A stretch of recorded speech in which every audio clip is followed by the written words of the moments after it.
Episode की शुरुआत Yankee से होती है, जो कि इरफान से मिलने के लिए उसकी बेकरी तक आ चुका था। वो इरफान को देखते ही उसे हक कर लेता है और उससे पूछता है कि आखिर उसने ऐसा क्यों किया। जो सुनकर इरफान उसे बताती है कि अब वो जावलिन नहीं खेल सकती, इसलिए वो अपने डैड से बेकरी का काम सीख रही है और साथ ही साथ इंग्लिश भी सीख रही है, ताकि वो यूएस में उसके साथ सेटल हो सके, क्योंकि उसने सोच लिया है कि वो वहाँ पर जाकर अपनी एक बेकरी खोलेगी। जो सुनकर यंकी उदास मन से उससे पूछता है कि क्या उसने ये सब इसी के लिए किया था, क्योंकि वो उसके साथ यूएस जाना चाहती थी। वो इरफान पर गुस्सा करने लगता है क्योंकि वो उसे बिना बताए अपने घर आ गई थी, और फिर उसे अपनी दिल की सारी बातें कह देता है कि हाई स्कूल के आखिरी दिन में भी उसने उससे मिलने का वादा किया था, पर उस दिन भी उसे सिर्फ पियानो रूम में उसका कैंडी बॉक्स मिला था। वो इरफान को बताता है कि वो तो उसे तभी से पसंद करता है। जो सुनकर इरफान को यकीन ही नहीं होता कि अंके उसे इतने टाइम से पसंद करता है। वो अंके से पूछती है कि क्या वो सच में उसे हाई स्कूल से पसंद करता है।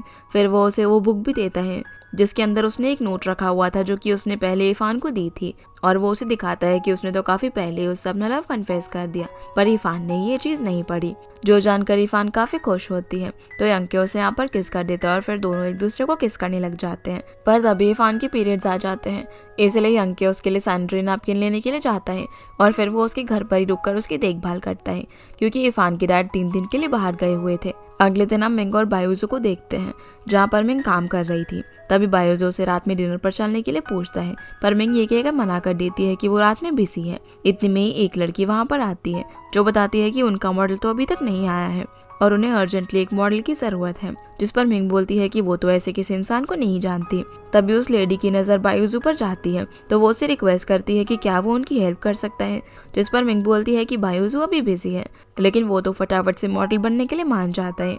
अब जब बायूजू चेंज कर आता है तो वो इतना ज़्यादा हॉट लग रहा था कि मिंग उसे खुद को देखने से रोक नहीं पाती, पर किसी तरह वो फोटोशूट खत्म करती है। शूट के बाद बायूजू काफ़ी थक जाता है, इसलिए अपने डेस्क पर ही बैठकर सो जाता है। मिंग उसके लिए यहाँ पर एक ड्रिंक लाई हुई थी, पर वो उसे सोता हुआ देखकर उसके बालों को टच करने की कोशिश करती है। तभी बायूजू की आँख खुल जाती है और वो वहाँ से खड़ा हो जाता है, इसलिए अब मिंग उसकी सीट पर बैठकर अधूरा काम पूरा करने लग जाती है। बायूजू देखता है कि मिंग को वो काम ठीक से नहीं कर पा रही, इसलिए वो उसका हाथ पकड़कर उसको सिखाने लग जाता है। अब जैसे ही मिंग उसकी तरफ देखती है तो वो दोनों काफी ज्यादा क्लोज आ जाते हैं, जो देखकर मिंग शर्मा कर वहां से भागने लगती है। पर बायूजू भी उसके पीछे पीछे बाहर तक आता है और उसे बोलता है कि वो भला खाली पेट इतना तेज कैसे भाग सकती है। ये कहकर वो उसे अपने साथ डिनर पर एक रेस्टोरेंट में लेकर जाता है। अब डिनर करने के बाद जब ये दोनों वापस आ रहे थे, तभी इन्हें रास्ते में कुछ बिल्ली के बच्चे दिख जाते हैं। ये दोनों अब इन बच्चों के साथ खेलने लग जाते हैं और बायूजू मिंग के साथ इनकी काफी सारी फोटोज भी क्लिक करता है। जिसके थोड़ी देर बाद यहाँ पर बारिश शुरू हो जाती है, इसलिए बायूजू मिंग को अपने साथ कोट में ढककर वहाँ से ले जाता है। दूसरी तरफ हम यंकी और इरफान को देखते हैं, जहाँ पर इरफान यंकी को अपने हाथ के बनाए हुए केक्स खिला रही थी, जो कि यंकी को काफी पसंद आते हैं। फिर हम इन दोनों को बाहर देखते हैं, जहाँ पर इरफान यंकी से पूछती है कि आखिर उसे फ्यूचर में क्या करना चाहिए। जो सुनकर यंकी कहता है कि चाहे वो कुछ भी करे, वो उसे हमेशा सपोर्ट करेगा, पर वो इरफान से वादा करने को कहता है कि अगली बार से वो उसे बिना गुड बाय बोलकर नहीं जाएगी। इरफान बोलती है कि जाने से पहले उसने गुड नाइट मैसेज उसके टेडी में रिकॉर्ड किया था, पर यंकी उसे बताता है कि उस टॉय में मैसेज रिकॉर्ड करने की एक टाइम लिमिट है, जिस वजह से इरफान का सिर्फ आधा ही मैसेज रिकॉर्ड हो पाया था और सबको उसकी काफी चिंता हो रही थी। यंकी उससे पूछता है कि आखिर उसका फोन ऑफ क्यों था, तो इरफान बताती है कि उसने कोच को अवॉइड करने के लिए अपना फोन ऑफ किया था, और वो यहाँ पर ये सब करने के लिए अंके से सॉरी भी कहती है और दोबारा ऐसा ना करने का वादा भी करती है। अब ये दोनों वापस से अपने घर आ जाते हैं। इधर हम बायूजू को देखते हैं, जिसने मिंग को ड्रॉप कर दिया था और वो उसकी वही फोटो देखकर स्माइल कर रहा था, जो कि उसने कैट के साथ क्लिक की थी। अगले दिन से हम देखते हैं कि इरफान ने एक बेकरी में जॉब करना शुरू कर दिया था, ताकि उसे बेकिंग का एक्सपीरियंस मिल सके और वो इसी फील्ड में आगे बढ़ सके। जहाँ उसे छोड़ने के लिए अंके आया होता है, वो इरफान से कहता है कि उसे रात में टाइम से वापस आना होगा, क्योंकि आज इरफान का बर्थडे था और यंके ने उसके लिए एक पार्टी ऑर्गेनाइज की थी। इरफान यंके से वादा करती है कि वो टाइम से पहुंच जाएगी और यंके उसे बाय बोलकर यहाँ से चला जाता है। आगे हम देखते हैं कि जब इरफान बेकरी में अपना काम कर रही थी, इरफान की कोवर्कर वहाँ पर एक केक का पीस लेकर आती है और उसे बताती है कि एक कस्टमर ने कंप्लेन किया है कि ये केक ना स्वीट नहीं है। इरफान जब उसे खाकर देखती है तो वो तो उसे बिल्कुल ठीक लगता है, पर फिर भी वो उस कस्टमर के लिए एक दूसरा पीस भेज देती है, पर कस्टमर फिर से केक को वापस करवा देती है और इस बार कहती है कि शुगर ना कुछ ज़्यादा ही है। जो सुनकर इरफान डायरेक्ट उस कस्टमर से बात करने के लिए जाती है, जहाँ उसे पता चलता है कि वो कस्टमर और कोई नहीं बल्कि तांग तांग है, जिसे वो वहाँ पर देखकर काफ़ी खुश होती है और यहाँ वो उससे उसके स्टेज फोबिया के बारे में पूछती है। तो तांग तंग बताती है कि अब उसे स्टेज पे परफॉर्म करने से डर नहीं लगता, क्योंकि उसे स्टेज पर जाने से पहले हर बार उसकी फोटो देखनी पड़ती है। जो सुनकर इरफान हंसने लग जाती है। अब बातों ही बातों में तांग तंग इरफान को उसका बर्थडे गिफ्ट देती है, जो कि एक पेंडेंट था, और ये इरफान को काफी पसंद आता है। इरफान फिर तांग को उसके साथ उसकी बर्थडे पार्टी में चलने के लिए कहती है, पर तांग कहने लगती है कि उसे कुछ काम है, लेकिन इरफान उसे जबरदस्ती अपने साथ ले जाती है। जिसके बाद हम सभी लोगों को इरफान की पार्टी सेलिब्रेट करता हुआ देखते हैं, जहाँ इरफान के सारे फ्रेंड्स भी आए हुए थे। वो सभी लोग चेयर करते हैं और इरफान के लिए हैप्पी बर्थडे सॉन्ग भी गाते हैं, जहाँ तांग और यांग के अकेले में भी बात करते हैं। तो तांग उससे बताती है कि उसका यूएस की यूनिवर्सिटी में सिलेक्शन हो गया है और वो दोनों हमेशा अच्छे दोस्त बनकर रहेंगे। बर्थडे पार्टी खत्म होने के बाद यंग के इरफान को अपने घर पर लेकर आ जाता है, जहाँ पर उसने इरफान के लिए डेकोरेशन कर रखी थी, जहाँ पर ये दोनों कपल हुडी पहनकर गेम्स खेलते हैं और काफी एंजॉय करते हैं। पर तभी यंग और इरफान सोफे पर गिर जाते हैं, जहाँ यंग को इतना क्लोज देखकर इरफान काफी घबरा जाती है और वहाँ से एक एक जाने लगती है कि उसके हॉस्टल का गेट बंद हो जाएगा। पर इरफान रूम से बाहर जाकर खड़ी हो जाती है और सोचने लगती है कि आखिर उसे जाना चाहिए या फिर नहीं। पर इतने में यंग के गेट खोल देता है और उससे पूछता है कि वो गई नहीं अभी तक। फिर वो उसे बाय बोलकर दरवाजा बंद करने लगता है, पर इरफान उसके रूम में वापस आ जाती है और यंग को किस कर देती है। तो यंग उसे वहां से जाने से रोक देता है और फिर दोनों इंटीमेट होते हैं। दूसरी तरफ हम मिंग को देखते हैं, जो कि शाओसंग को उसके घर लेकर जा रही थी, क्योंकि उसने काफी ड्रिंक की हुई थी। पर शाओसंग उससे कहता है कि उसे जाकर इरफान की कोच से बात करनी है। मिंग उसे ऐसी हालत में कहीं भी जाने से मना करती है, पर वो उसकी बात सुने बिना ही वहां से भागकर कोच के पास चला जाता है, जहाँ पर कोच अपने एक सीनियर से बात कर रही थी। वो तुरंत ही उस सीनियर को कोच से दूर कर देता है और पूछने लगता है कि आखिर वो कौन है। पर क्योंकि वो ड्रंक था, इसलिए इतना पूछते ही वो उसके ऊपर वॉमिटिंग कर देता है। थोड़ी देर बाद जब वो खुद को संभालता है तो कोच उसे पानी पीने के लिए देती है और पूछती है कि आखिर वो इतनी रात में यहाँ पर करने क्या आया था। जो सुनकर पहले तो शाओसंग चांद सितारों की बातें करने लगता है और फिर अचानक से ही कोच को आई लव यू बोल देता है, जो सुनकर कोच एकदम हैरान रह जाती है। शाओसंग फिर ये कहकर यहाँ से भाग जाता है कि उसे जवाब की कोई जल्दी नहीं है। अगले सीन में हम यंग और इरफान को साथ में देखते हैं, जो कि एक दूसरे के साथ काफी खुश थे। और यहाँ पर अब इरफान यंग के साथ ही उसके अपार्टमेंट में रहने का डिसाइड करती है, जहाँ पर ये दोनों साथ में खाना बनाते हैं, साथ में खेलते हैं और साथ ही पढ़ाई भी करते हैं। सब कुछ एकदम सही जा रहा था, पर एक दिन इरफान की डैडी यंग के घर पर पहुंच जाते हैं, जहाँ इरफान उन्हें की होल से देखकर डर जाती है और उनसे बचने के लिए वॉशरूम में जाकर छुप जाती है। यंग के दरवाजा खोलकर इरफान के डैड से बात करने लगता है, तो उसके डैड सीधा उसे इरफान के बारे में पूछते हैं। वो बताते हैं कि इरफान अपने हॉस्टल में नहीं है और उसके फ्रेंड्स ने बताया कि वो शायद ना तुम्हारे साथ हो सकती है। जिस पर यंग बोलता है कि हाँ, वो उसके साथ ही थी, पर अब वो यहाँ से चली गई है। जो सुनकर उसके डैड भी वहाँ से जाने लगते हैं, इसीलिए यंग भी उन्हें छोड़ने के लिए उनके पीछे पीछे चला जाता है। जहाँ इरफान उनकी जाने की आवाज़ सुनकर वॉशरूम से बाहर आ जाती है, पर तभी उसके डैड रूम के अंदर वापस आ जाते हैं और उन दोनों को रंगे हाथों पकड़ लेते हैं। वो इरफान से यहाँ पर काफी ज्यादा नाराज होते हैं, क्योंकि उसने उन्हें यंग के बारे में कुछ भी नहीं बताया था। पर इरफान यहाँ पर उन्हें शांति से बात करने के लिए बोलती है, तो उसके डैड यंग से उसके पेरेंट्स के बारे में पूछने लगते हैं, जहाँ में फ्लैशबैक से पता चलता है कि यंग और इरफान ने पहले ही डिसाइड किया हुआ था कि उन दोनों को अपने पेरेंट्स को कैसे कैसे जवाब देने हैं, इसलिए यंग को ये सब हैंडल करने में कोई ज्यादा दिक्कत नहीं होती। और वो इरफान के कहने के मुताबिक उसके डैड से झूठ बोल देता है कि वो ना एक आर्ट का स्टूडेंट है, क्योंकि उसे लग रहा था कि अगर उसके डैड को पता चलेगा कि यंग पियानो का स्टूडेंट है तो शायद उसे रिजेक्ट कर देंगे। जब डैड यंग से पूछते हैं कि क्या उसे खाना बनाना आता है, तो यंग हाँ बोल देता है, जो सुनकर इरफान उसे घूरने लगती है।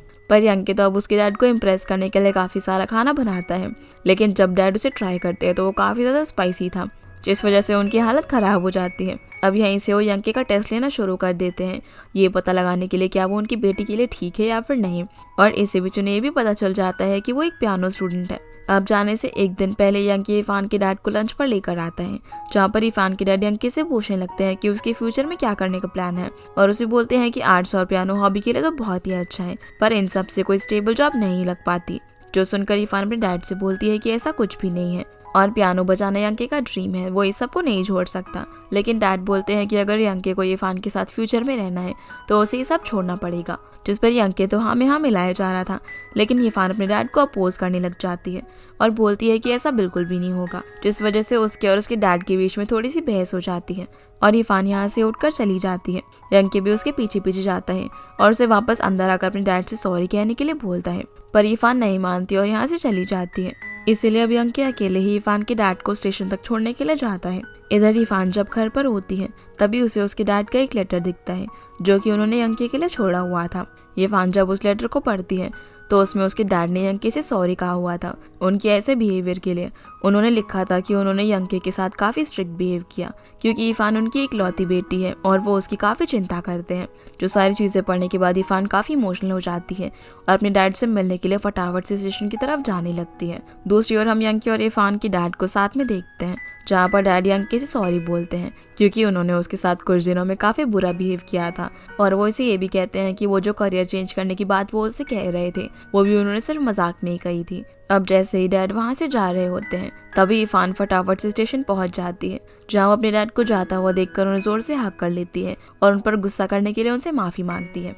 अब उसके डैड भी उससे मिलकर काफ़ी खुश होते हैं और फिर वो उसे और यंकी दोनों को बाय बोलकर यहाँ से चले जाते हैं। जिसके कुछ दिन बाद हम देखते हैं कि यंकी इरफान को अपने घर पर लेकर आया होता है अपने डैड से मिलवाने के लिए, जहाँ इरफान तो उसके डैड से मिलने से पहले काफ़ी नर्वस हो रही थी। पर ये सभी लोग एक दूसरे से काफ़ी अच्छे से मिलते हैं, जहाँ यंकी की फैमिली और इरफान साथ में बैठकर चाय पीते पीते बातें कर रहे थे और यंकी की मॉम तो इरफान की काफ़ी तारीफ की जा रही थी। इसके बाद इरफान यंकी के डैड के साथ कुकिंग में हेल्प कराती है, जहाँ पर डैड इरफान की नॉलेज से काफ़ी ज़्यादा इम्प्रेस हो जाते हैं क्योंकि इरफान को कुकिंग के बारे में काफ़ी सारी चीज़ें पता थी जो कि उसके डैड भी नहीं जानते थे।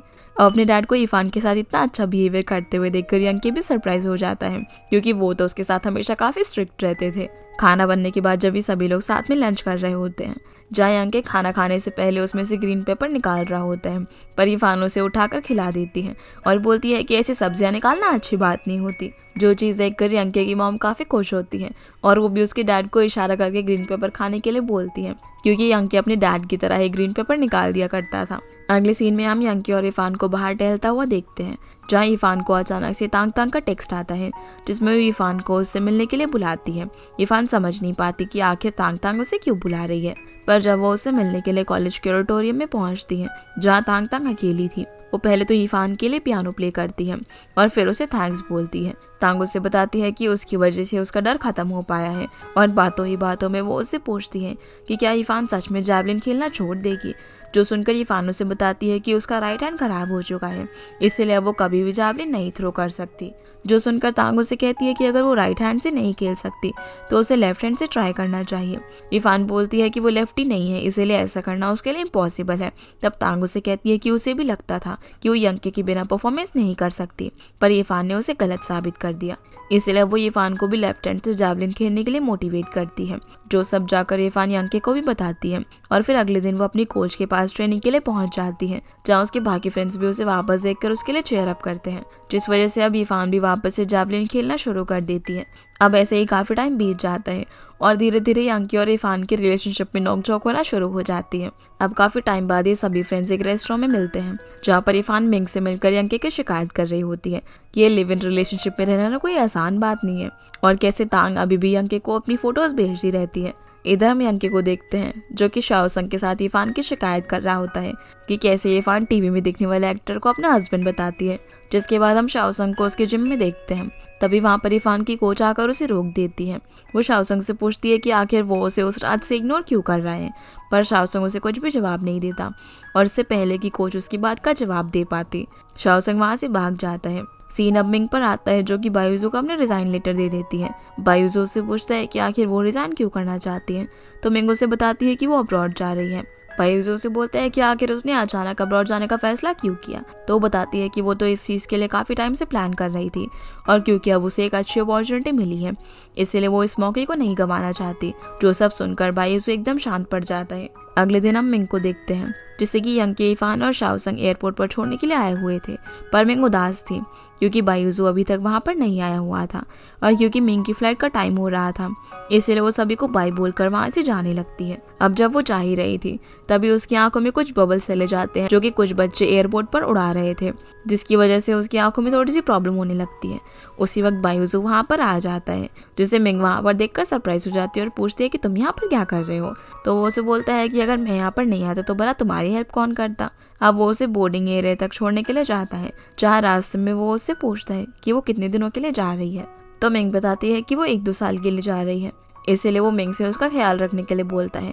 तो मिंग भी उसे बाय बोलकर जाने लगती है, पर वो थोड़ा आगे जाकर वापस से बायुजू की तरफ आती है और उसे किस कर देती है और बिना कुछ बोले ही वापस से फ्लाइट की ओर चली जाती है। जो देखकर बायुजू तो वहीं पर खड़ा रह जाता है क्योंकि वो भी मिंग के जाने से सैड था और उसे अब जाकर अपनी लाइफ में मिंग की इम्पोर्टेंस रियलाइज हो रही थी। अब ऐसे ही काफी टाइम बीत जाता है जहाँ पर हम इन सभी फ्रेंड्स को साथ में एक रेस्टोरेंट में एंजॉय करता हुआ देखते हैं और मिंग भी इन लोगों से वीडियो कॉल पर बात कर रही थी। तभी वहाँ पर बायुजू भी आ जाता है, इसीलिए अब मिंग और बायुजू बात करने लग जाते हैं और शाओसंग और कोच भी अब एक साथ हो चुके थे। यहाँ से जाने के बाद इफान और यांके फिर से एक जगह पर खाना खाने के लिए रुकते हैं, जहाँ पर यांके इफान को प्रपोज कर देता है और क्योंकि उसके पास रिंग नहीं थी इसलिए वो पेपर की रिंग बनाकर उसे पहना देता है, जो देखकर इफान काफी खुश होती है। अब फिर से हमें काफी टाइम बाद का समय दिखाया जाता है जहाँ पर बायुजू ने मिंग की याद में उन बिल्लियों को अडॉप्ट कर लिया था और अब उसने एक आर्ट गैलरी भी खोल ली थी, जहाँ पर जब वो घूम ही रहा था तभी वो नोटिस करता है कि एक लड़की मिंग की वॉल पर लगी हुई फोटो को देख रही थी और हम देख पाते हैं कि वो लड़की और कोई नहीं बल्कि मिंग ही है। जब बायुजू से देखता है तो पूछता है कि वो तो 2 साल के लिए गई थी ना, तो वो इतनी जल्दी वापस कैसे आ गई। जिस पर मिंग बताती है कि वो ना काफी टैलेंटेड है, इसीलिए उसने अपने कोर्स जल्दी फिनिश कर लिया और यहाँ वो उसे मजाक मजाक में बोलती है कि अगर वो चाहे तो वो उसका इंटरव्यू ले सकता है। जिसके बाद वो अपनी सभी दोस्तों के साथ मिलकर एक शॉर्ट डॉक्यूमेंट्री बनाती है और वो उस डॉक्यूमेंट्री का नाम रखती है फर्स्ट लव, जिसमें ये सभी लोग अपने फर्स्ट लव के बारे में बात करते हैं और आखिर में हम इन सभी लोगों को एक साथ काफी खुश देखते हैं। इसी के साथ ये ड्रामा यहीं पर फिनिश हो जाता है। तो गाइस, ये थी आज की वीडियो एंड आई होप आप लोगों को ये वीडियो पसंद आई होगी, तो इस वीडियो को लाइक कर चैनल को सब्सक्राइब जरूर कीजिएगा। आपसे फिर मिलते हैं अगले इंटरेस्टिंग ड्रामा में, तब तक के लिए गुड बाय।